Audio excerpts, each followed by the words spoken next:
Çanta e zezë e lëkurës, e grizur në cepa, mbete harruar në një dep të vjetër të teatrit kombëtar për 30 vjet. Askush nuk guxoi ta prekte. Brenda saj, flet të verdha të shkruara me shkronjë të rrëmuar, letra dashurie që nuk u dërguan kurrë dhe një listë me emra të shkruar me dorë të dridhur. Kur në fund e hapën, do shkrimet zbuluan një të vërtetë që shkatërron çdo kujdes që kishim për vitet e artë të teatrit shqiptar. Edi Luarasi, gruaja që bëri që një kombi tërë të qante dhe të qeshte në sallën e errët, e dinte se ishte e rrethuar nga tradhtar. Por ajo vazhdoi të luante, vazhdoi të busheshte përpara publikut, vazhdoi të pranonte lule nga njerëzit që në darkë shisnin te sigurimi. Pse? Sepse ajo dinte diçka që ne sapo po fillojmë ta kuptojmë. Heshtja e saj nuk ishte dobësi, ishte armë e fundit e një gruaje që kishte humbur gjithçka, përveç dinjitetit. Në fund të viteve të 80-ta, Edi Luarasi nuk ishte thjesht aktoria më e dashur e Shqipërisë. Ajo ishte ikon. Kur ajo hynte në sken, edhe ushtarakët që duhet të rrinë në pozicion vëmendje në rreshtat e pasme, i largonin syt nga urdhri për ta parë atë. Gratë vishnin si ajo, copza modeste leckash të thurura shtëpi, por të mbajtura me kaq elegancë sa dukeshin si nga Parisi. Fëmijët e cuanin nena e dytë, por ajo që nuk e dinit ju, që u leshit në sallë dhe ndiqnit atë me pasion, ishte se pas çdo shfaqjeje, Edi kthehej në një banesë të vogël në qendër të Tiranës, ku muri kishte vesh. Fqinjet ishin informator, telefonat ishin të lidhura, madje dhe gruaja që lante shkallët e pallatit, edhe ajo merrte pagesë për të numëruar se sa herë binte zilja e Edis. Çdo person që hynte te ajo shënohej, çdo bisedë, çdo qeshje, çdo lot, gjithçka kthehej në raport me 3 kopje. Por si arriti një grua e tillë, e dashur sa një besim fetar, të binte në sytë e sigurimit? Përgjigja fillon në vitin 1963, kur Edi ishte ende një vajzë e re që sapo kishte dalë në Instituti i Arteve. Ajo u bë e famshme pothuajse menjëherë pas interpretimit të saj në shfaqjen Zonja e vogël. Por fama erdhi me çmim. Në atë kohë, çdo person që dallohet, çdo zë që ngjitet mbi turmat, automatikisht bëhej objekt survejimi. Jo sepse kishte bërë diçka të keq, por sepse populariteti ishte pushtet, dhe pushteti duhej kontrolluar. Edi nuk fliste për politik, nuk protestoi kurrë, nuk kërkoi leje për të ikur. Por ajo kishte diçka më të rrezikshme. Ajo kishte zemrën e popullit. Dhe kjo, në sytë e sistemit, ishte krimi më i madh. Një herë në prapasken, pas një nate triumfi ku Edi kishte marrë ovacione 10 minuta të plota, një koleg, burr që kishte luajtur bashkëshortin e saj në shfaqje për 5 vjet, i afroi një cigare. Ajo e refuzoi, siç e refuzonte gjithmonë. Burri buzëqeshi, por në sytë e tij kishte diçka të ftohtë. Ti nuk do të mbijetosh këtë, Edi, i tha ai në një pëshpërim. Ajo nuk u përgjigj, por brenda ditës ai shkoi në zyrën e sigurimit dhe dorëzoi 20 faqe për biseda të dyshimta që Edi supozoi se kishte zhvilluar me intelektual të dënuar. Sipas do shkrimeve të Edis, ai shpiku gjithçka, dhe për këtë u shpërblye me një rol kryesor në filmin më të ri kombëtar. Kjo ishte Shqipëria e asaj kohe, jo një vend ku të vriste pushka, po një vend ku të vriste karriera, liri, respekti, dhe njerëzit që ti i quaje shok ishin ata që nënshkruanin ekzekutimin tënd. Por Edi nuk ra, jo atëherë. Ajo u rikthie në sken javën tjetër, me një qetësi kaq mbresëllënëse sa vetë drejtori i teatrit tha. Ajo nuk është grua, është statuj. Dhe kështu u bë imazhi i saj. Statuja që nuk lëvizte, që nuk qarë, që buzëqeshte edhe kur brenda digjej. Por ajo që askush nuk e dinte, ishte se Edi kishte filluar të mbante një ditar, dhe në atë ditar ajo shkruante emra, jo me urrejtje, por me një saktësi të ftohtë të mjekësor. Ajo dokumentonte se kush e kishte tradhtuar, kush kishte gënjur për të, kush kishte firmosur kundër saj në mbledhje pune, që ishin në të vërtetë seanca gjyqësore pa gjykat. Ajo nuk kërkonte hakmarrje, ajo thjesht donte që e vërteta të mbijetonte, sepse ajo e dinte se dikur, ndoshta jo gjatë jetës së saj, por dikur, ky komb do të donte të dinte se çfarë kishte ndodhur, dhe ajo do t'u alinte atyre të vërtetën, të shkruar me gjakun e shpirtit të saj. Kush ishin këta njerëz? Pse e shitën? Dhe çfarë gjeti sigurimi tek Edi Luarasi aq të rrezikshme sa duhet shkatëruar me metoda kaq të ngadalta, kaq sistematike? Përgjigjet janë në atë çantë, por para se t'i hapim fletët e saj, duhet të kuptojmë se si Edi arriti në atë pikë ku edhe njerëzit më të afërt, ata që e përqafonin në sken, ishin të njëjtit që në errësiri hiqnin tikën. Për herë të parë në 30 vjet, gruaja që e shiti Edi Luarasin më thellë, ajo që firmosi dokumentin që bllokoi karrierën e saj për 8 vjet të tërë, ra dakord të fliste para kamerës. Emri i saj, Majlinda Shqau, Një emër që shumë prej jush e din. Një grua që luajti shoqen më të mirë të Edis në disa nga dramat më të dashura të kohës. Një grua që në skenë i ambante kokën kur Edi vdiste. Por pas perdes, Majlinda ishte ajo që sa herë që Edi merrte rol kryesor, shkonte te drejtori dhe thoshte: "Po, ajo është e talentuar, por unë kam dëgjuar se flet keq për sistemin ton." Kur nuk ofroi prova, nuk ishte nevojë. Dyshimi mjaftonte. Dhe dyshimi në atë kohë ishte baras me verdiktin. Majlinda jetoi mirë, u bë artiste merituar në vitin 1975. Mori banesë të re nga shteti. Burri i saj u bë sekretar partie. Fëmijët e saj shkuan në shkollën më të mirë të Tiranës, ku pranohen vetëm bijtë e të besuarve. Ndërsa Edi Luarasi, gruaja që kishte më shumë talent në gjishtin e saj të vogël sesa Majlinda në të gjithë trupin, ju detyrua të luante role dytësore për 8 vjet. 8 vjet, ku ajo hynte në skenë jo si protagoniste, po si hija e dikujt tjetër. 8 vjet ku publiku brohoriset për aktore që nuk e arrinin as nivelin e saj të zërit. Dhe Edi nuk tha asnjë fjalë, nuk u ankua, nuk qarë në publik, por në atë çantë të zezë ajo shkroi: Majlinda shqau, 27 raporte nga viti 1968 deri në 1976. Arsyeja: zilia për suksesin tim në rolin e Elektra. Dhe tani, më në fund, Majlinda flet, por jo për të kërkuar ndjes, jo.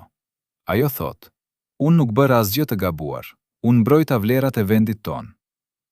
Edi fliste shumë me të huajt, ajo qeshte shumë lirshëm. Ajo nuk e kuptonte se sa e rrezikshme ishte ajo kohë, por kur e pjetëm nëse kishte prova për akuzat e saj, ajo heshti. Dhe në atë heshtje, çdo person që ka jetuar në diktaturë di çfarë fësijet. Gënjeshtra e qëllimshme, tradhtia e organizuar, dhe shpërblimi që vjen pas saj. Por Majlinda nuk ishte e vetme. Ishte vetëm e para. Ishte ftura e një makine shumë më të madhe, një rjeti njerëzish që punonin në hije, që shisnin shokët për pak para dhe shumë privilegje. Disa prej tyre ende jetojnë, disa ende marrin pension nga shteti.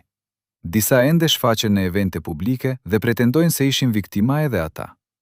Por Edi e dinte të vërtetën, dhe ajo e shënoi çdo emër, çdo datë, çdo takim që ata bën me oficerët e sigurimit. Ajo nuk ishte thjesht aktorje, ajo ishte arkiviste e turpit kombëtar. Dhe tani, më në fund, ne po e hapim atë arkiv. Por pse e bëri Majlinda? Pse një grua që supozoi se ishte motër e Edis në skenë do ta shiste në jetën reale? Përgjigjja është e tmeshme në thjeshtësinë e saj, sepse Majlinda nuk ishte aq e mirë sa Edi. Ajo e dinte, të gjithë e dinit. Kritikët e shkruanin, publiku e ndjente. Dhe në një vend ku talenti nuk të çonte gjë kundi pa bekim politik, Majlinda zgjedhi të shkatërrojë atë që nuk mund ta konkuronte. Nëse nuk mund ta kaloje në skenë, do ta kaloje duke e hequr nga skena. Dhe kështu Edi u bë e paqëndrueshme, e dyshimt, e pabesueshme. Jo sepse kishte bërë diçka, por sepse dikush duhej të shkruante raport. Dhe Majlinda shkruante më mirë se sa luante. E dini çfarë është më e tmerrshme, që Edi e dinte. Ajo e dinte që Majlinda e shiste, por në atë kohë, nëse ti akuzoje dikë për bashkëpunim me sigurimin, ti vetë bëheshe objektiv. Kështu që Edi heshti. Ajo vazhdoi të luante në të njëjtën skenë me gruan që po e hante nga brenda. Vazhdoi të jepte replika, vazhdoi ta përshkafonte në fund të shfaqjes, sepse ajo nuk kishte zgjedhje, dhe sepse ajo kishte diçka që Majlinda nuk do ta kishte kurrë. Klas, edukimin për të mos u ullur në nivelin e armikut, forcën për të mos u bërë monster vet. Por kjo forcë kishte kosto. Çdo natë pas shfaqjes, Edi kthehej në shtëpi dhe shkruante. Shkruante për orë të tëra. Do shkrimet e saj që ne I kemi parë tani janë plot me fjalë të papërfunduara, plot me të qara që kanë njëllosur bojen, plot me pyetje që nuk kanë përgjigje.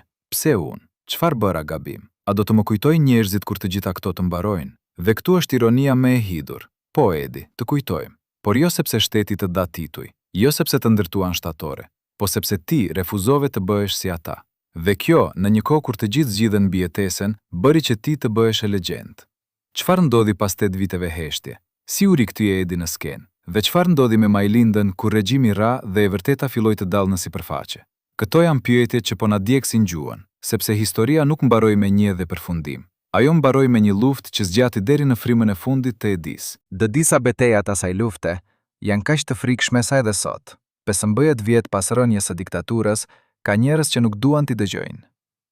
Kur Edi Luarasi vdiq në vitin 1996, familja e saj gjeti diçka të çuditshme. Në testamentin e saj, një dokument i shkruar dorazi 3 muaj para vdekjes, ajo kishte lënë një urdhër të qartë. Të gjitha paratë që marr nga pensioni dhe nga të drejtat e shfaqjeve t'i ndajen në mënyrë të barabartë mes 3 grave që më mblodhen kur unë kisha rënë. Por asnjë lek të mos i shkojë asnjë personi që ka qenë në listën time. Lista. Ajo fjalë trondit familjen. Çfarë liste? Askush nuk e kishte parë ndonjëherë. Por kur hapën çantën e saj të zezë, aty ishte 16 faqe të shkruara me dorë të rrëmuar, plot me emra, data, numra dosiesh. Ishte lista e plot e njerëzve që kishin bashkëpunuar me sigurimin kundër saj. Dhe sasia ishte shokuese, jo 3 a 4 emra, por 52.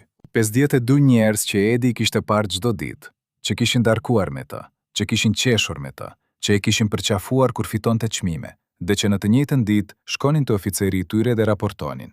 Sot Edi ta se nuk i pëlqen mishi i konservuar që shpërndahet në magazina.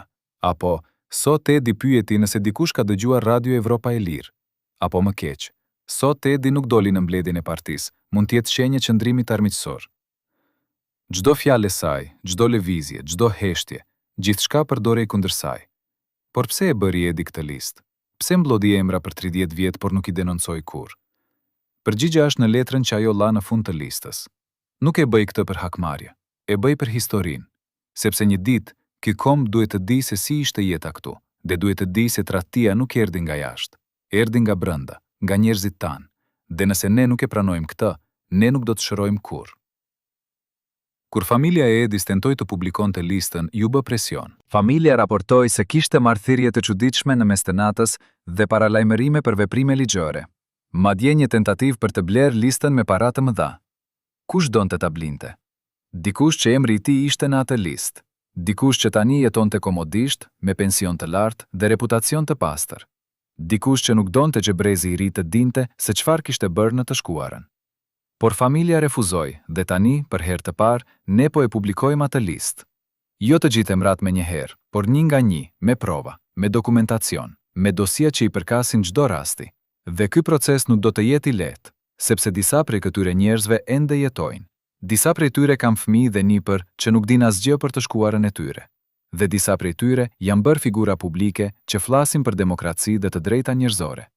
Por ne nuk mund të heshtim më, sepse heshtja është ajo që i la ata të jetonin pa u përgjigjur. Heshtja është ajo që bëri që Edi të vdiste pa parë drejtësi. Dhe heshtja është ajo që do të thotë se këto krime mund të përsëriten. Por kjo listë nuk është vetëm për të shkuarën. Ajo është për të tashmen, sepse shumë prej njerëzve që shitën Edi Luarasin nuk e bën sepse ishin të detyruar. E bën për përfitime të vogla, për një apartament më të madh, për një udhëtim në Prag, për një vend pune më të mirë për fëmijën e tyre. Dhe ky është mësimet më i tmeshëm i historisë sonë, që shumica e tradhtarëve nuk janë monstra. Ata janë njerëz normal që zgjodhen komoditetin mbi ndërgjegjen, që zgjodhen frikën mbi besnikrinë, dhe që zgjodhen heshtjen kur duhej të flisnin. Por Edi nuk heshti, jo në atë çantë, jo në ato faqe. Ajo foli me atë mënyrë që diktatorët i urejnë më shumë, me dokumentacion të ftohtë, preciz, të pashpifur. Ajo nuk shkroi, unë i urrej këta njerëz. Ajo shkroi, në datën 10 shkurt 1971, ZA raportoi se unë kam thënë se nuk më pëlqen poema e re e rilindjes socialiste. Kjo nuk ishte e vërtet. Unë nuk e kisha lexuar ende poemen, por ZA kishte nevojë për raport të ri, sepse nuk ishte dorëzuar asgjë për 2 muaj. Kjo është shkrim shkatërues, sepse nuk është emocional, është faktik, dhe faktet janë ajo që tradhtarët nuk mund t'i mohojnë. Ç'u ndodhi me paratë e Edis? Ku shkuan ato miliona lekë që ajo fitoi nga shfaqjet dhe nga të drejtat e autorit? Kur vdiq, në bank kishte vetëm 230.000 lekë, por sipas llogarive që familja gjeti, ajo duhej të kishte të paktën 10 milion. Ku shkuan? Familja dyshon se dikush i mori, por nuk ka prova të qarta. Dhe pse askush nuk po heton këtë? Këto janë pyetjet që na djegsin, por para se të hetojmë parat, duhet të kuptojmë se si Edi humbi gjithçka tjetër, sepse ajo nuk humbi vetëm para, ajo humbi shëndetin, humbi dashurinë, humbi besimin, dhe në fund humbi edhe zërin. Sepse në vitet e fundit Edi nuk fliste më, ajo shkruante letra që nuk i dërgonte, shkruante ditar që nuk e ndante me askënd. Shkruante si t'ishte në burg, edhe pse regjimi kishte rënë, edhe pse ajo ishte e lirë. Por ti nuk je i lirë kur të gjithë tradhtarët janë ende rreth teje, kur ti sheh ata në televizion duke folur për vuajtjet e të shkuarës, kur ti i sheh duke marrë medalje për kontributin në kulturë, ti nuk je i lirë. Ti je I burgosur në një të vërtet që askush nuk do ta dëgjoj. Dhe kështu Edi shkroi. Shkroi deri në fund. Shkroi derisa dora ju drodh, aq shumë sa shkronja dollën të palecueshme. Por ajo vazhdoi, sepse ajo e dinte, kjo çantë do të gjendet, dhe kur të gjendet, e vërteta nuk do të vdesma.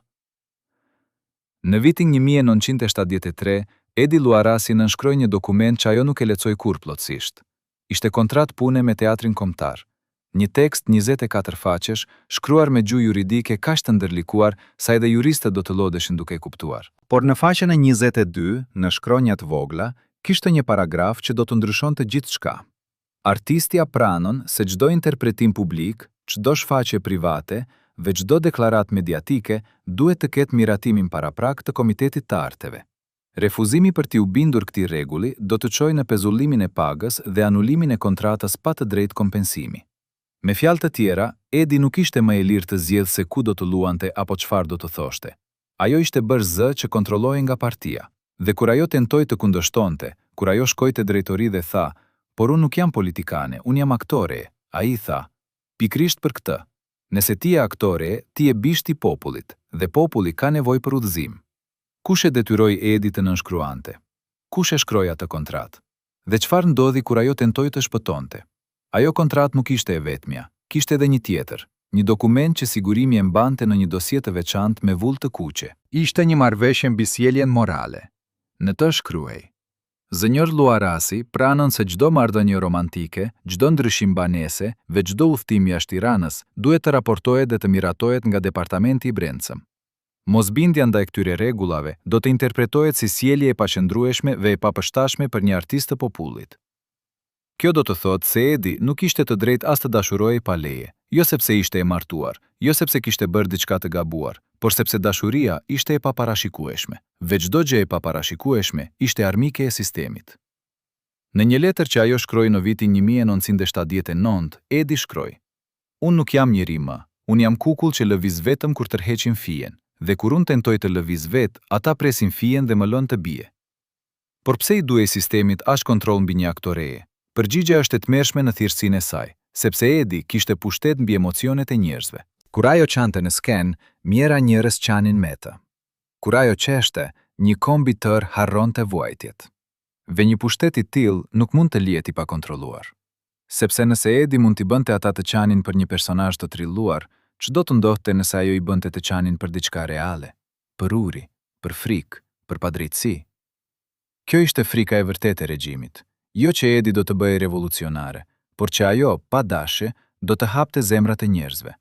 Dhe zemrat e hapura janë të rrezikshme, sepse atje mund të futet e vërteta. Në vitin 1976, Edi tentoi të thyej kontratën. Ajo shkoi te Ministria e Kulturës dhe kërkoi të largohej nga Teatri Kombëtar për të krijuar një grup të pavarur artistik. Ideja e saj ishte e thjeshtë, të sillte teatrin në fshatrat më të largëta, ku njerëzit nuk kishin parë kurrë shfaqje të drejtë për drejtë.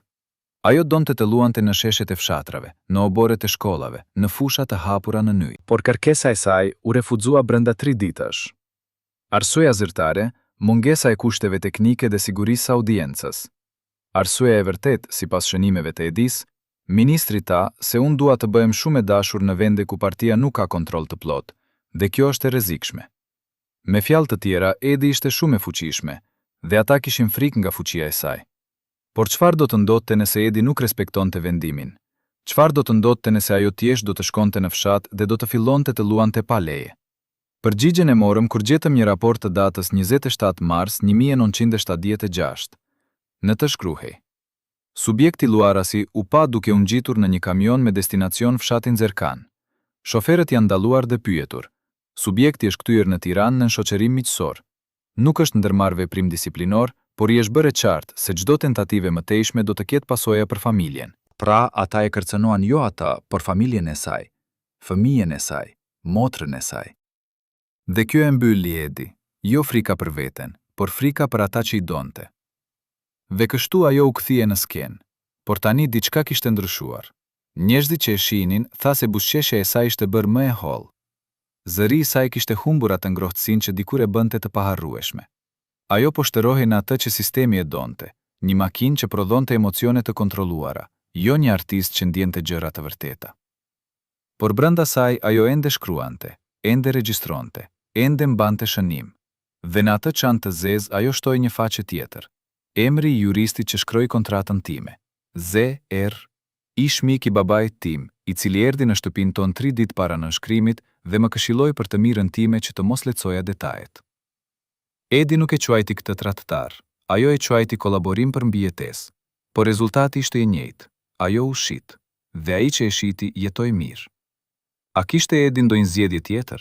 A mund të kishte refuzuar?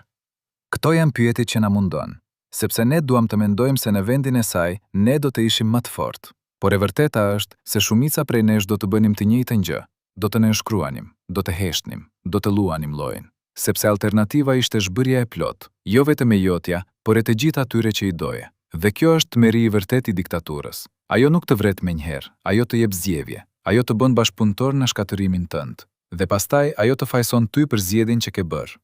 Në 29 shtator 1980, një letër e fshehtë arriti në tavolinën e Enver Hoxhës. Letra nuk ishte firmë, por në koshe kishte një kod, subjekt, kategoria A, nivel prioritar.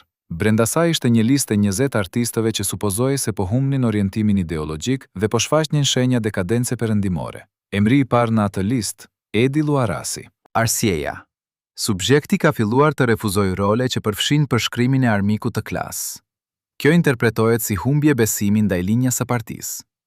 Me fjalë të tjera, Edi ishte dënuar jo sepse kishte bërë diçka, por sepse nuk donte të luante role ku duhej të uronte tratarët e popullit. Ajo nuk donte të bëhej zë i urrejtjes, dhe kjo, në sytë e Hoxhës, ishte mjaft për ta shnuar atë si të rrezikshme. Por kush e shkroi atë letër? Kush vendosi ta dërgonte drejt për drejt e diktatori? Sipas dokumenteve që ne kemi gjetur, autori i letrës ishte një burr që Edi e quante vëlla i shpirtit, Petrit Mallaj, një regjisor me të cilin ajo kishte punuar për 10 vjet. Ai ishte burri që e kishte drejtuar në disa nga rolet më të mëdha të saj, burri që i thoshte, ti je më e mira që kam parë ndonjëherë. Burri që pinte verë me familjen e saj dhe që fliste për trashëgimin që do të lëm pas. Por në vitin 1980, Petrit kishte një problem. Ai kishte regjuar një shfaqje që kishte dështuar. Kritikët e kishin shkatërruar, dhe më e keqja, Edi kishte refuzuar të luante në projektin e tij të ardhshëm. Ajo kishte thënë, roli nuk më përshtatet. Por për Petririn kjo ishte fyerje, sepse ai mendonte se Edi detyrohej atij, se pa të ajo nuk do të ishte askush. Dhe kështu ai vendosi ta ndëshkonte atë. Në shënimet e Edis ajo shkroi. Në datën 8 gusht 1980, Petrit erdhi në shtëpinë time. Ai qante. Ai më tha se kishte bërë një gabim dhe se duhej ta falte. Por ai nuk më tha se çfarë kishte bërë. Tani e di. Ai ishte ai që më dënoi. Kur e lexon këtë, zemra të ndalet, sepse kjo nuk është thjesht tradhtar, kjo është sadizëm. Ai shkroi letrën që shkatërroi atë dhe pastaj erdhi të kërkonte falje, por pa ju rrëfyer për fajin e vërtet. Ai donte që Edi ta falte, por ai nuk donte që ajo të dinte se për çfarë po e falte. Dhe çfarë ndodhi pas asaj letre? Edi nuk u arrestua, nuk u dënua në gjykat, por ajo u vendos në një listë tjetër, lista e mbikëqyrjes së përforcuar. Kjo do të thotë se çdo lëvizje e saj u monitorua, çdo telefon i saj u përgjua, çdo person që e vizitonte raportohej. Ajo nuk ishte më vetëm një aktoreje që luante në skenë. Ajo ishte një pretendent armik që pritej të gabonte, dhe çdo gabim, sado i vogël, do të përdorej për ta shkatëruar përfundimisht. Por Edi nuk gaboi, ajo vazhdoi të jetonte me një kujdes të tmerrshëm. Ajo nuk ftoi askënd në shtëpi, nuk shkoi në asnjë festë private, nuk foli në telefon për asgjë tjetër përveç punës. Ajo jetoi si në burg, edhe pse zyrtarisht ishte e lirë. Por pse Petrit Mallaj e bëri këtë? Vetëm për hakmarrje sepse Edi refuzoi një rol, apo kishte diçka më shumë? Familja e Edis dyshon se kishte, sepse 2 muaj pas asaj letre, Petrit u emërua drejtor i përgjithshëm i teatrit kombëtar. Një pozitë që vinte me paqë të dëfishuar, me makinë zyrtare, me apartament më të madh, dhe më e rëndësishmja, me pushtet mbi karrierën e çdo aktori në vend. A ishte kjo shpërblin për letrën që shkroi? Ne nuk kemi prova të drejtë për drejta, por koha është shumë e dyshimt, dhe sipas kolegëve të tij, Petrit nuk ishte zgjedhja më e mirë për atë pozicion. Kishte regjisor më të vjetër, më të respektuar, me më shumë përvojë. Por ata nuk kishin shkruar letra për Enver Hoxhën, dhe kjo, siç duket, bënte të gjithë ndryshimin. Pas emerimit të tij, Petrit bëri diçka që edhe sot është e pafallshme. Ai mori të gjitha kostumet që Edi kishte mbajtur në shfaqjet e saj më të famshme, fustanet e bukura, shallet, aksesoret, dhe i dha në aktoret e reja që ai po promovonte. Kur Edi e pa një nga këto vajza duke ecur në teatr me fustanin që ajo kishte mbajtur në Elektra, ajo nuk tha asgjë. Por një kolege raportoi se Edi u ul në shkallët e prapaskenës dhe qau në heshtje për 20 minuta. Kjo nuk ishte thjesht një akt praktik. Kjo ishte poshtrimi i qëllimshëm. Kjo ishte mënyra e Petritit për t'i thënë, ti nuk je më mbretresh këtu, ti je hije, dhe unë do të sigurohem që ti ta dish këtë çdo ditë. Por Edi nuk i ku. Ajo nuk dha dorëheqjen. Ajo vazhdoi të vinte në punë, vazhdoi të luante. Edhe kur i jepnin role të vogla, edhe kur duhej të qëndronte në skenë si statuj në sfond, ndërsa aktorët e reja merrnin aplauze, ajo qëndroi. Sepse ajo e dinte që largjimi do të thotë fitore për ta, dhe ajo refuzoi t'u jepte atyre kënaqësinë e fitores. Kjo është forca që ne nuk e kuptojmë dot plotësisht. Forca për të qëndruar në vendin ku të përçmojnë. Forca për të vazhduar ku çdo ditë është një luftë e vogël kundër turpit, forca për të mos u thyer edhe ku shpirti yt tashmë ka plasur nga brenda. Ve çfarë ndodhi me Petririn? Si u ndjen ai kur regjimi ra dhe e vërteta filloi të dalë? A kërkoi falje? A u pendua? Jo. Ai jetoi deri në vitin 2005 dhe në asnjë moment ai nuk tha asgjë publike për atë që kishte bërë. Ai vdiq si artist i nderuar, me ceremoni zyrtare dhe fjalime të bukura për kontributin e tij në kulturën shqiptare. Dhe askush nuk përmendi atë letër. Askush nuk pyeti se sa njerëz ai kishte shitur për të mbajtur vendin e tij. Askush nuk foli për Edi Luarasin që ai e shkatërroi, sepse në Shqipërinë pas diktaturës ne zgjodhëm të harrojmë, zgjodhëm të fshijmë, zgjodhëm të mos bëjmë pyetje të vështira, sepse përgjigjet ishin shumë të dhimbshme. Dhe dhimbja në një kom që kishte vuajtur kaq shumë, dukej si diçka që nuk mund ta përballojmë më. Por Edi nuk harroi. Ajo shkroi emrin e Petritit në atë listë, shkroi datën, shkroi faktet, dhe tani ne po ju tregojmë atë që ajo donte që ju të dinit.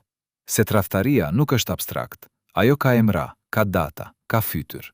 Dhe nëse ne refuzojmë ta shohim atë fytyr, ne po e lejojmë që kjo të ndodhë përsëri. Në fund të vitit 1988, Edi Luarasi u shfaq për herë të fundit në skenën e teatrit kombëtar. Ajo luajti një rol të vogël, një nënë e moshuar që humbte mendjen në skenën përfundimtare. Ironia ishte shkatëruese, sepse në jetën reale, Edi ishte duke u shkatëruar fizikisht, por mendja e saj ishte më e mprehtë se kurrë. Ajo e dinte se diçka nuk ishte në rregull. Ajo e dinte se trupi i saj po i tratonte, por mjekët nuk gjetnin asgjë konkrete. Ose më mirë, ata pretendonin se nuk gjenin asgjë. Sepse sipas shënimeve që familja e saj gjeti më vonë, Edi kishte kërkuar analiza të specializuara që nuk ju miratuan. Ajo kishte kërkuar të shkonte në spital në Itali për një opinion të dytë. Kërkesa u refuzua. Ajo kishte kërkuar trajtim për simptoma që po përkeqësoheshin. As kjo nuk ju miratua, dhe çdo herë arsyeja ishte e njëjtë, mungesa e fondeve dhe e kushteve. Por a ishte kjo e vërteta? Apo dikush donte që Edi të mos shërohej? Në muajin nëntor të atij viti, Edi filloi të mbajë ditar mjekësor. Çdo ditë ajo shkruante simptoma: dhimbje koke të forta, marrje mendsh, humbje të papritura të ekuilibrit, dhembje në gjoks. Ajo shkruante edhe ilacet që mjekët i jepnin, dhe disa prej tyre ishin të çuditshme. Një farmacist që la dëshninë e tij pas vdekjes tha: mjekët i dhanë atë kombinim ilacesh që nuk duhej të përzihej. Çdo student mjekësie e di këtë. Por ata e bën, dhe kur unë pyeta pse, më thanë, mos bëj pyetje. A e helmuan Edi me qëllim? Apo ishte kjo thjesht neglizhencë mjekësore në një sistem që po shkatërohej? Ne nuk kemi prova përfundimtare, por kemi dyshimin që Edi vetë e kishte. Në datën 5 dhjetor, mjeku im më tha se nuk kam asgjë serioze, por unë e di se po vdes, unë e ndjej, dhe ata e din, por nuk më ndihmojnë. Gjatë gjithë këtyre muajve, Edi vazhdoi të shkonte në punë, vazhdoi të luante. Kolegët thanë se ajo duket si hije e vetvetes, se buzëqeshja e saj ishte bërë grimase e dhimbjes. Se lvizjet e saj ishin të ngadalta, si të një gruaje dyfish më të vjetër se mosha e saj reale.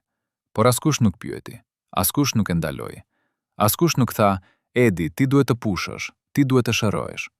Sepse në atë sistem, askush nuk ishte i zvendësueshëm derisa ishte i dobishëm, dhe pastaj bëhej plotësisht i parëndësishëm në momentin që nuk mund të jepte më. Edi po kthehej në kategori të dytë. Ajo ishte duke u bërë barë, dhe barat në atë sistem nuk merrnin trajtim të veçantë. Por në mes të gjithë kësaj vuajtjeje ndodhi diçka që e trondit Edi më shumë se dhimbja fizike. Në dhjetor 1988, një grua e re erdhi në teatr. Një vajzë 25 vjeçare me sy të ndritur dhe zë të bukur. Emri i saj ishte Klara Stefa. Ajo ishte asistente e re e regjisorit dhe të gjithë flisnin për talentin e saj. Edi e pëlqeu atë menjëherë. Ajo pa në Klara diçka që kishte humbur në vete.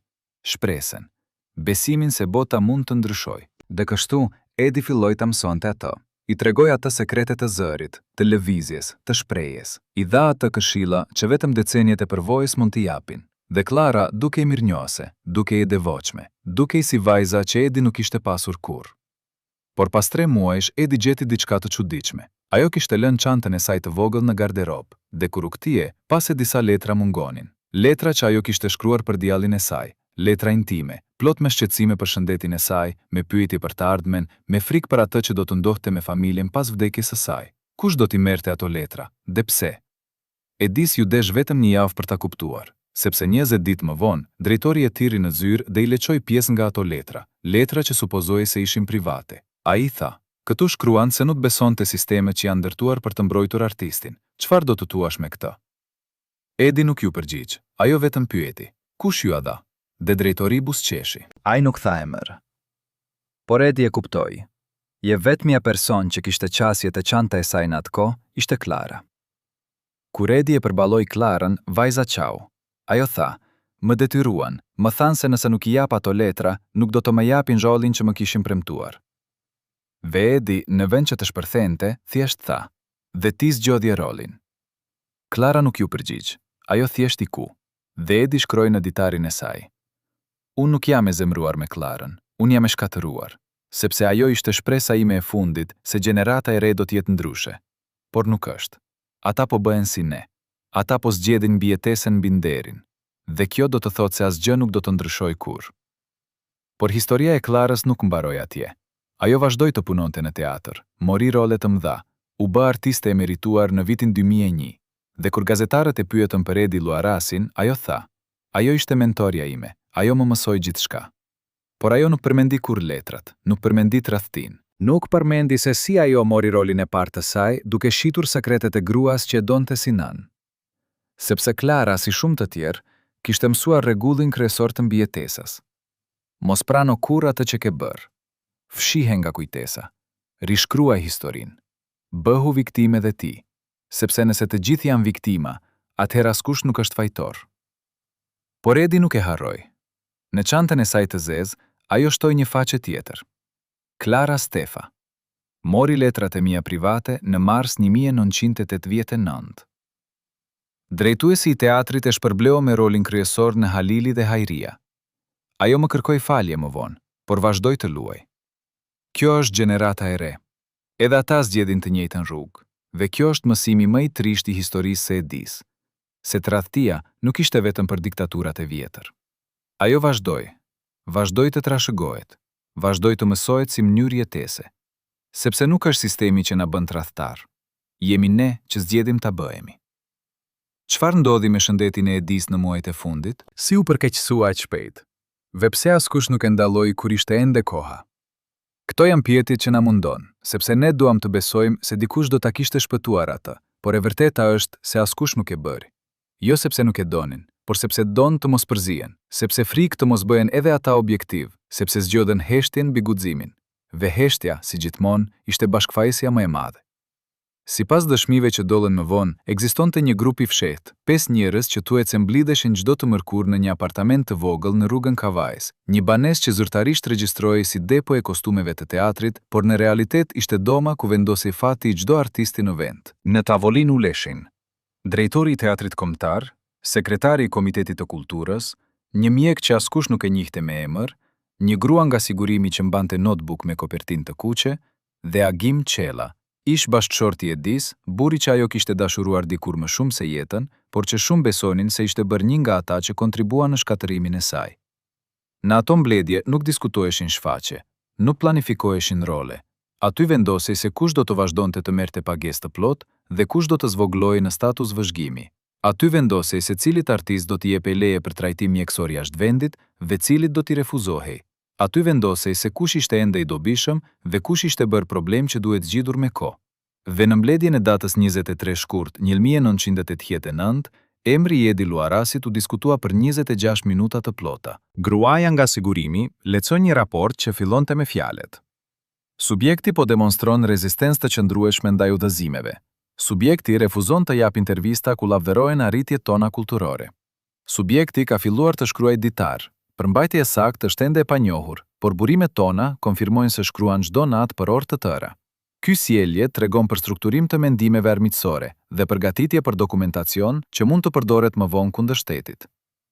Me fjalë të tjera, Edi po dënohej jo sepse kishte bërë diçka konkrete, por sepse po shkruante, sepse po mbante kujtesë, sepse po regjistronte atë që ata donin të harrohej.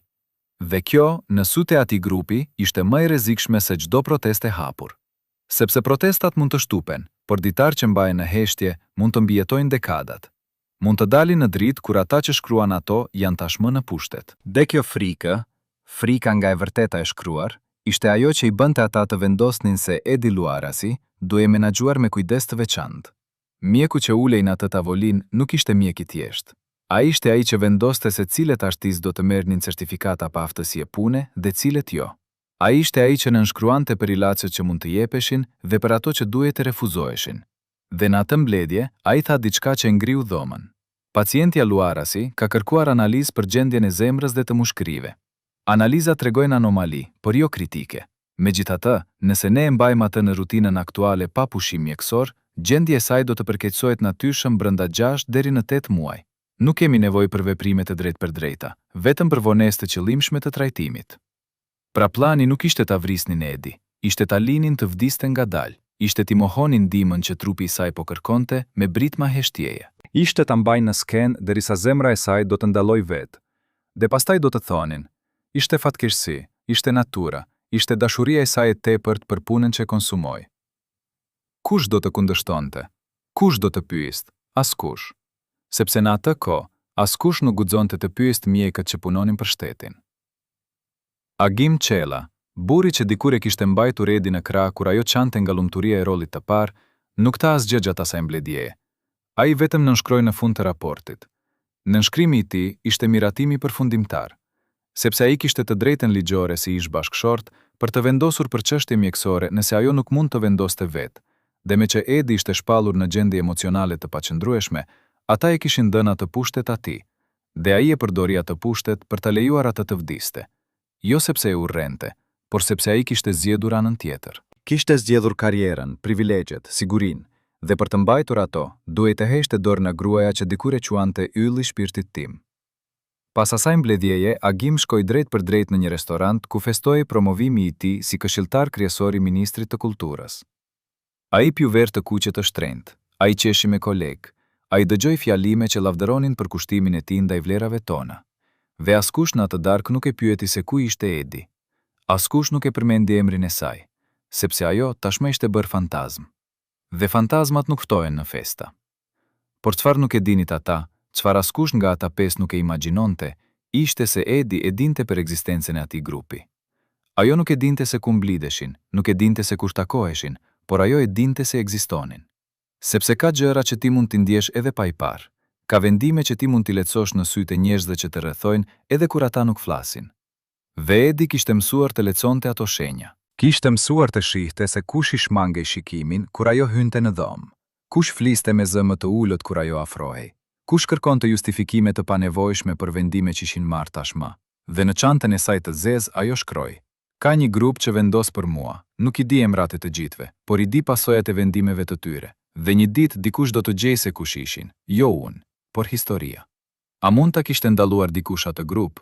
A mund ta kishte denoncuar? Këto janë pyetjet që na mundon kur lexojmë këto fakte, sepse ne duam të mendojmë se dikush duhet të kishte reaguar, dikush duhet të kishte thënë, jo, kjo është e gabuar. Por në atë sistem, njerëzit që mund të flisnin ishin të njëjtit që do të humnin më shumë nëse do ta bënin.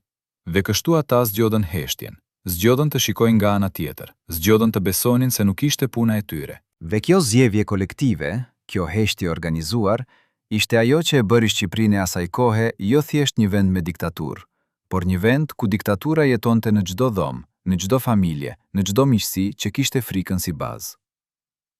Në orën 3 të mëngjesit, 29 maj 1989, një oficer i sigurimit hyri në apartamentin e Edi Luarasit pa trokitur. Kishte qelës.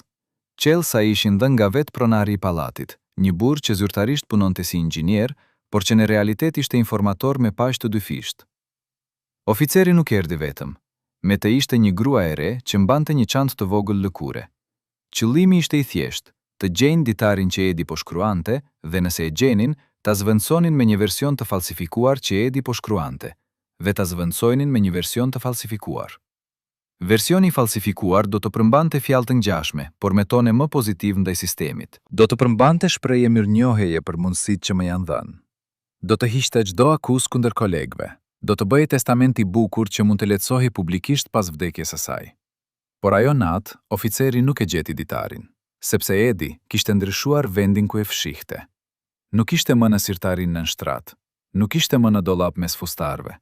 Ai tani ishte në një vend që askush nuk do ta imagjinonte. Në një arkivoll të vjetër teatror që ajo e mbante në zyrën e saj në teatr, në skriptet e shfaqjeve që kishin mbaruar. Askush nuk do të shikonte atje, sepse kush do të kërkonte ditar mes teksteve të vjetra dramatike. Por ajo vizitë në mes të natës nuk kalloi pa gjurmë. Edi e kuptoi që dikush kishte hyrë, sepse gjërat ishin zhvendosur pak.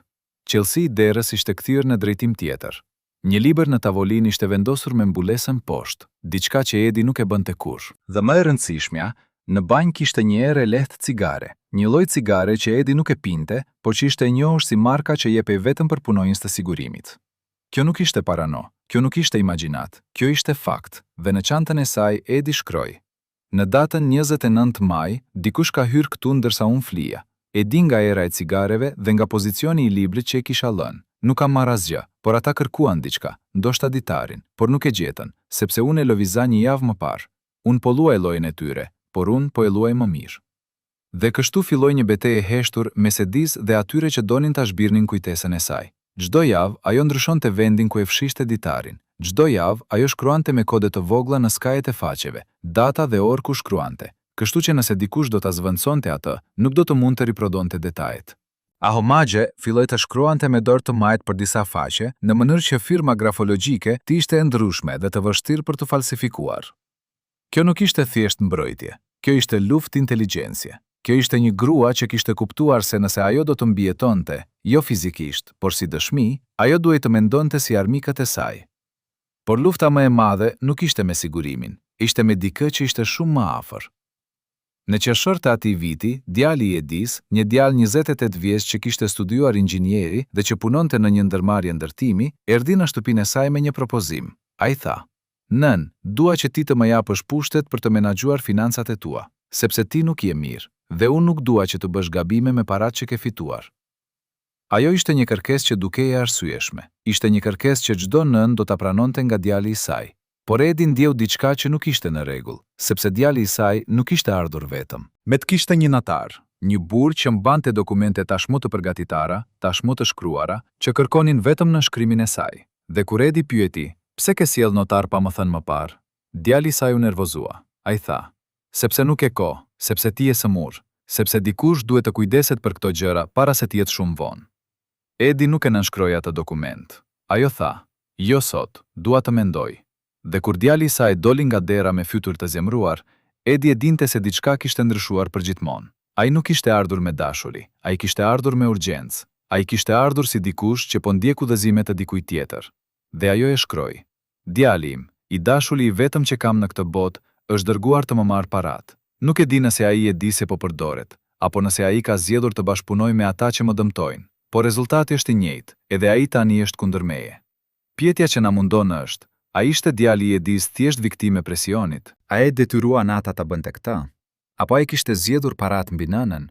Familja thot se ai u presionua. Miq të afërt thonë se ai ishte thirrur në zyrën e sigurimit dhe ishte thënë: "Nëse ti nuk menaxhon financat e nënës sate, ne do ta bëjmë ne. Dhe kur ne ta bëjmë, asgjë nuk do t'i mbetet as asaj, as ty." Ky ishte shantazhi i përsosur, sepse nuk kërkonte tratar të plot, kërkonte bashkëpunëtor të friksuar që mendonin se po mbronin familjen, ndërsa në realitet po e shkatronin atë. Por çfarë ndodhi me paratë e Edis në fund? Ku shkuan ato lekë që ajo kishte fituar për 30 vjet karrierë? Kur ajo vdiq, në llogari bankare kishte vetëm 230.000 lekë, një shumë që mbullonte pothuajse 3 muaj jetesë për një person normal, por që ishte hiç në krahasim me atë që ajo duhej të kishte. Dokumente që familja gjeti tregojnë se kishte tërheqje të mëdha para, tërheqje të nënshkruara nga përfaqësuesi ligjor i artistës. Por Edi nuk ishte emëruar kur përfaqësues ligjor. Kush nënshkroi? Kush mori paratë?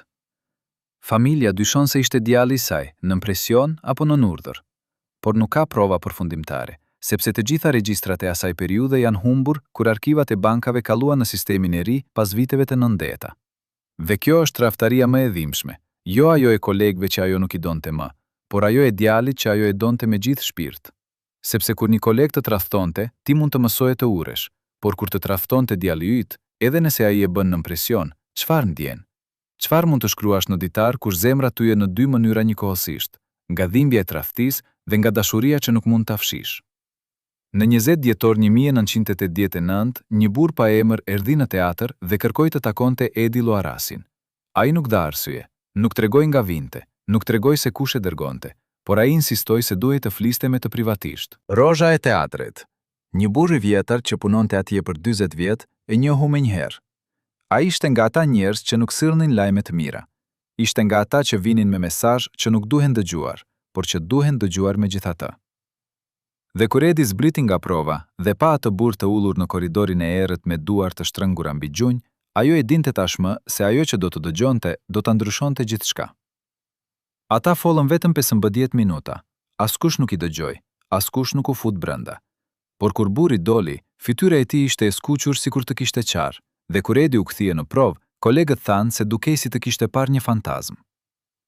Ajo nuk tha asgjë për atë takim, nuk e përmendi kurrë, por në ditarin e saj, ajo shkroi vetëm një fjalë. Sot më thanë se kam 3 muaj, ndoshta 6, nëse nuk luaj më. Por nëse ndalë së luajturi, do të vdes më shpejt, jo nga sëmundja, por nga boshëllëku. Çfarë i kishte thënë ai burr? Çfarë e bëri Edi të shkruante këto fjalë me një qetësi kaq të tmerrshme? Familja ka një teori. Ata besojnë se ai burr ishte dërguar nga mjeku që ulej në ato takime sekrete, mjeku që kishte ndaluar trajtimin e saj. Dhe ai kishte ardhur jo për ta ndihmuar, por për ta këshilluar.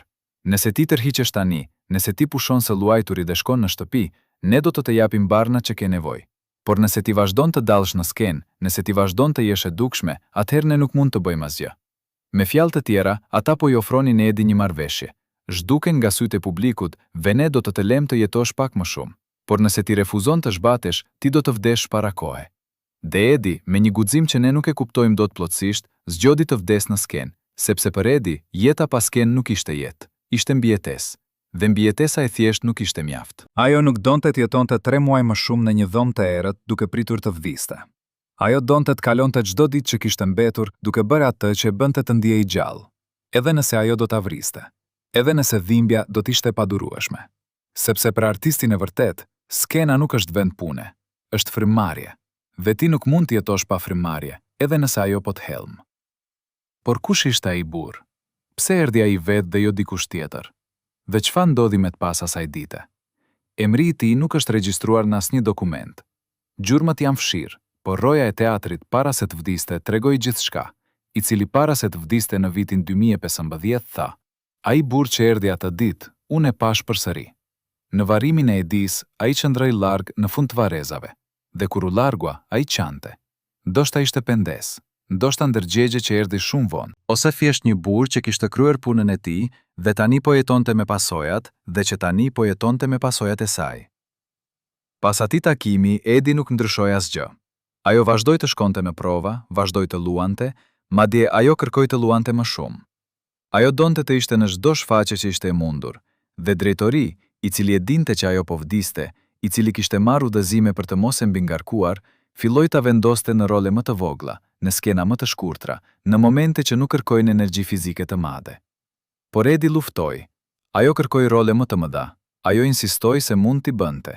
Dhe kur drejtori tentoi ta refuzonte me argumente shëndetësore, Edi i tha: "Nëse ti më ndallon të luaj, unë do të dal në mes të skenës dhe do t'u them publikut sepse nuk më lejon. Dhe ti e di se çfarë do të thotë kjo për ty."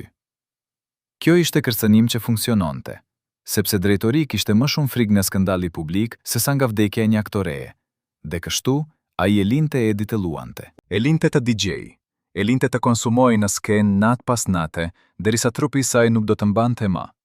Dhe kjo, në një mënyrë të tmeshme, ishte pikërisht ajo që Edi donte. Sepse nëse ti nuk mund të jetosh si do, të paktën mund të zgjedhësh si vdes. Në janar të vitit 1990, Edi luajti për herë të fundit. Shfaqja ishte një dramë e re për trimërinë e grave në luftën tonë për çlirim. Roli i Edis ishte i vogël, vetëm një skenë, 5 minuta në total. Ajo luante një nënë që humbet djalin në luftë, veç që duhet të qëndroj fort për të tjerët. Ironia ishte mizore, sepse në jetën reale, Edi kishte humbur gjithçka, shëndetin, parat, dashurinë e djalit të saj, dhe ajo duhet të qëndronte fort, jo për të tjerët, por për veten. Kur ajo doli në skenat të natë, publiku nuk e kuptoi. Ata menduan se ajo po luante. Ata aplauduan kur ajo qau në skenë, por ajo nuk po luante, ajo po qante me të vërtet. Dhe lotët që ranë atë natë nuk ishin për personazhin, ishin për veten. Ishin për të gjitha vitet që kishte humbur, për të gjitha tradhtit që kishte përjetuar, për gjithë dashurinë që kishte dhënë dhe që asnjëherë nuk ju kthye. Kur shfaqja mbaroi, Edi u përqafua me koledët, u buzëqeshi disa fansave që pritën pas derës. Ajo ju përgjigj pyetjeve me mirësjellje. Ajo u përshëndet me dorë me drejtorinë dhe ju falenderua për mundësinë. Dhe pastaj ajo u kthye në shtëpi, dhe askush nuk e pa më në skenë. Sepse 3 ditë më vonë ajo u fut në spital, dhe 1 muaj më vonë ajo nuk ishte më. Por historia nuk mbaroi me vdekjen e saj.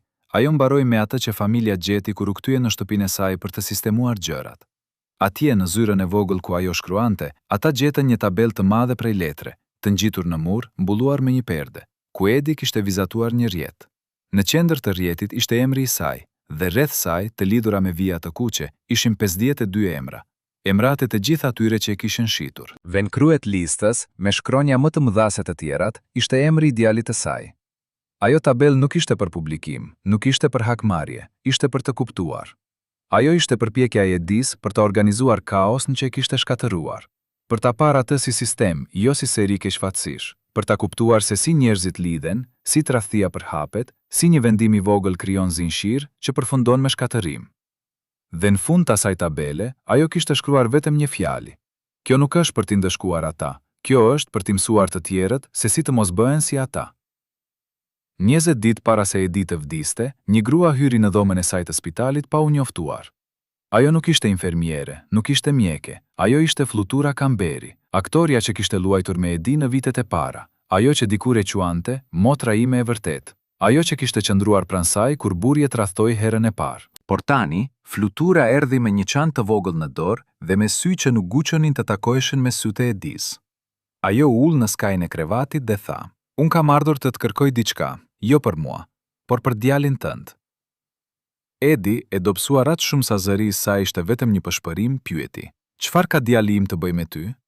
Dhe Flutura nxori nga çanta një dokument, një kontratë që kërkonte që Edi të nënshkruante transferimin e të drejtave të autorit të gjitha shfaqjeve të saj te një fond mirëbesimi që do të menaxhojë nga djali i saj.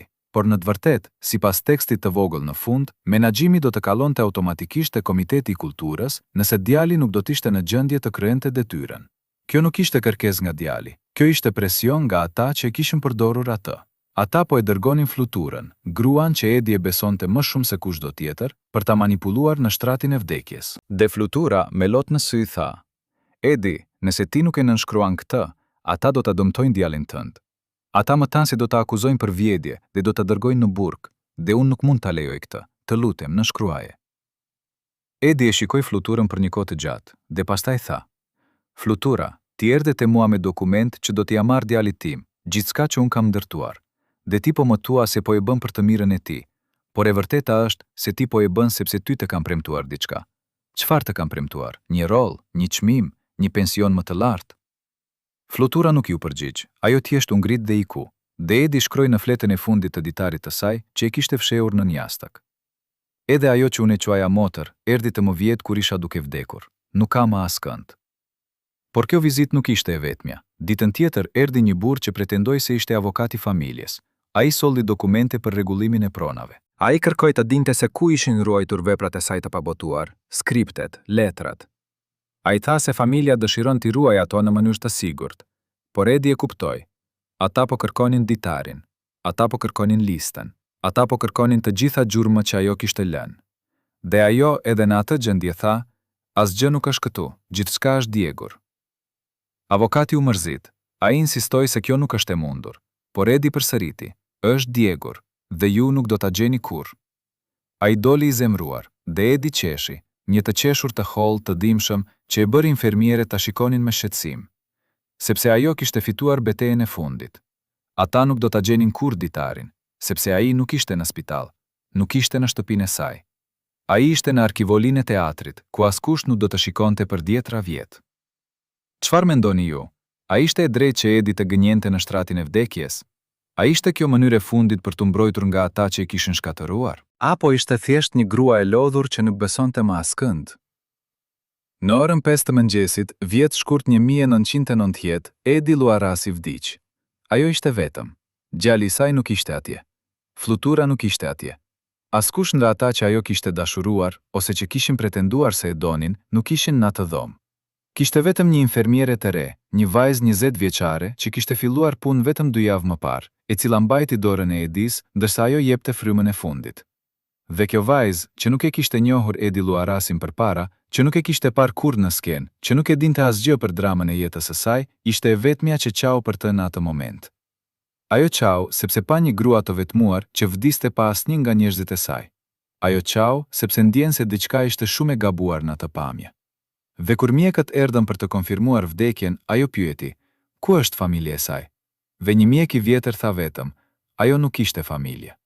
Por kjo nuk ishte e vërtet. Edi kishte familje, kishte djem, kishte koleg, kishte njerëz që e kishin quajtur motrën tonë për 10 vjet. Por asnjë prej tyre nuk erdhi, sepse ata tashmë e kishin harruar. Ose më keq, ata kishin zgjedhur të mos jenë atje. Varrimi u organizua shpejt, shumë shpejt, vetëm 3 ditë pas vdekjes. Familja ta se deshi ta mbëllnin atë histori sa më shpejt, por arsyeja e vërtet ishte se Komiteti i Kulturës nuk donte ceremoni të madhe, nuk donte që publiku të mblidej, nuk donte që njerëzit të flisnin për Edi Luarasin dhe të fillonin të bënin pyetje për atë që i kishte ndodhur. Dhe kështu, varrimi u bë në një mëngjes me shi, me vetëm 23 njerëz të pranishëm. Shumica ishin të moshuar, aktor të vjetër që kishin dalë në pension, njerëz që nuk ishin më asgjë për të humbur. Ata qëndruan në heshtje, ata nuk morën fjalën. Ata thjesht pan kur arkivoli ul në tokë dhe u mbullua me ve. Dhe pastaj ata ikën, pa folur me njëri tjetrin, si të kishin qenë në një ceremoni sekrete që nuk duhej përmendur kurrë. Por një person erdhi që askush nuk e priste. Një bul i vjetër, me kostum të vjetër të zi, me kapel që mbullonte fytyrën. Ai erdhi në fund kur të gjithë të tjerët kishin ikur. Ai qëndroi para varit për 15 minuta. Ai nuk foli, ai nuk luajti.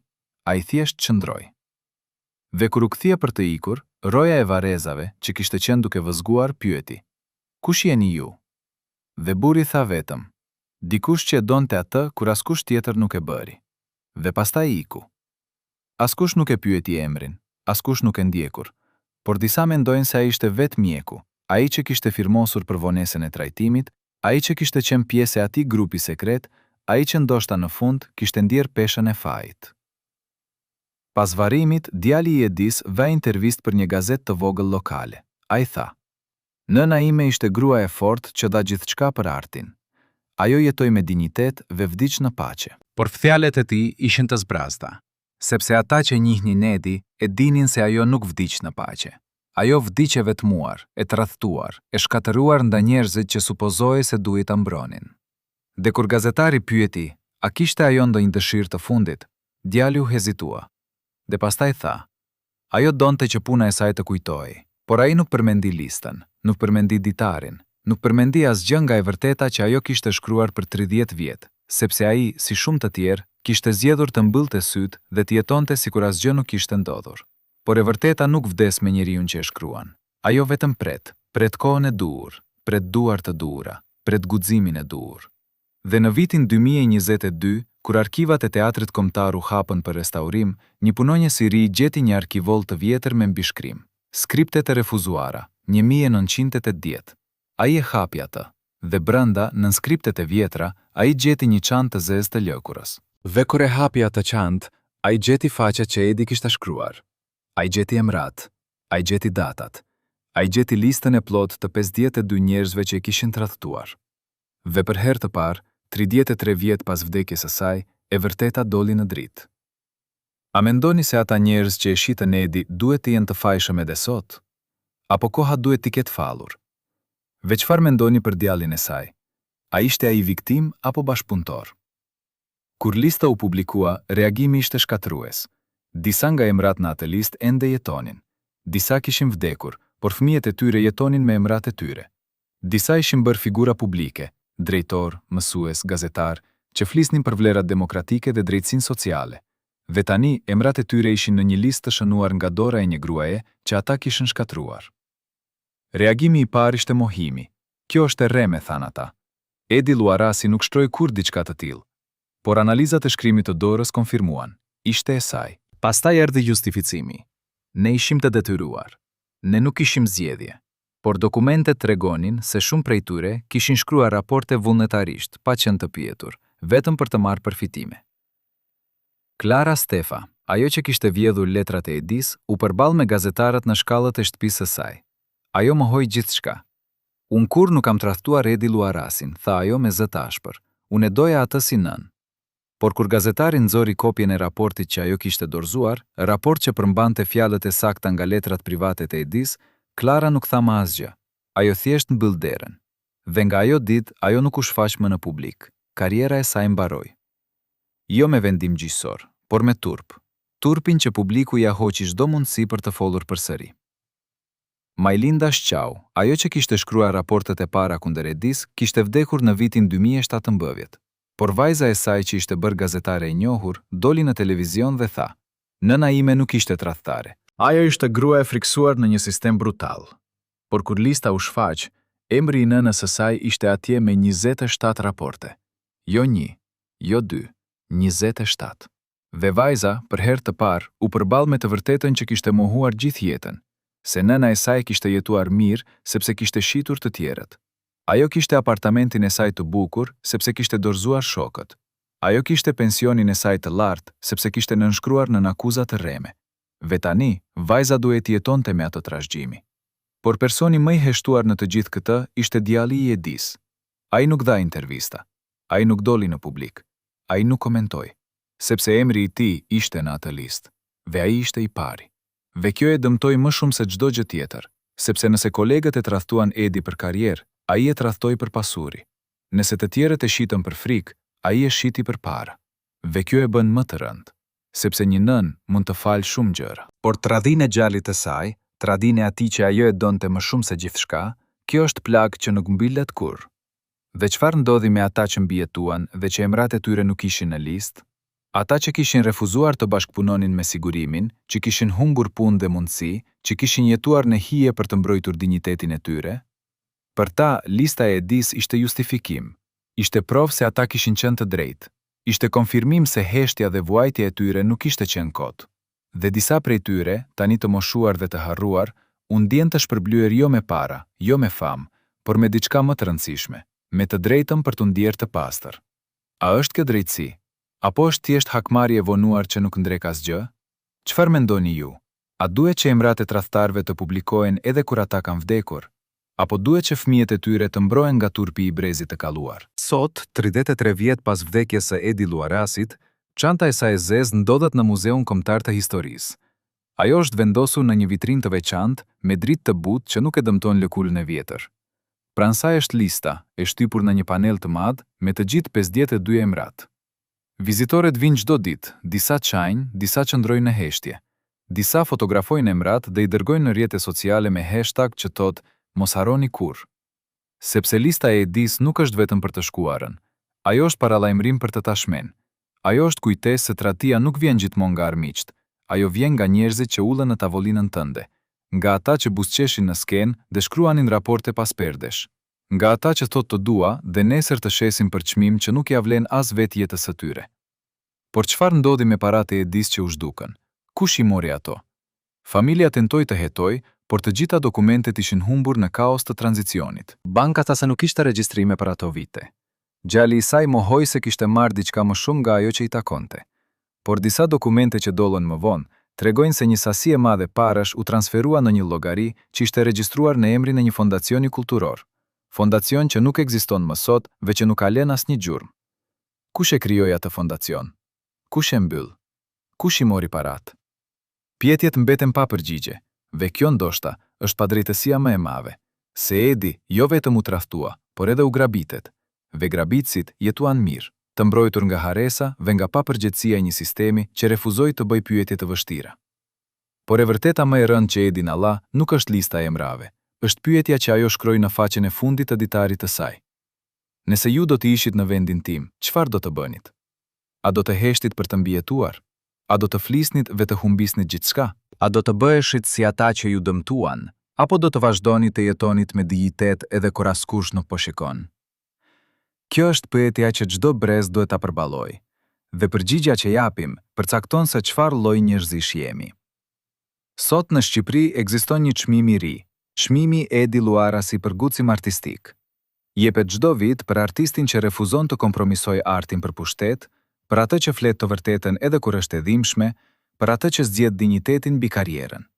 Dhe çdo herë që jepet ai çmim, lecohet një pjesë nga ditari i Edis. Lecohet para një sale të mbushur plot me artist, politikan, gazetar, disa prej të cilëve ndoshta mbajnë sekretet e veta. Dhe ata dëgjojnë fjalët e një gruaje që vdiq e vetmuar, por që foli më shumë se çdo kush që jetoi me pasuri. Shok, tani e dini historinë e Edi Luarasit. E dini se si ajo u tradhtua nga njerëzit që duhej ta mbronin. E dini se si ajo u shkatërrua nga një sistem që i friksohej fuqisë së saj për të prekur zemrat. E dini se si ajo shkroi të vërtetën kur të gjithë zgjodhen gënjeshtrën. Por pyetja që mbetet është, si do ta kujtoni ju atë? Si viktim që nuk mundi të luftojë, apo si grua që luftoi deri në frymën e fundit dhe që fitoi betejën e vetme që vërtet ka rëndësi, betejën për shpirt? Ve ju, a keni parë tradhtar në jetën tuaj?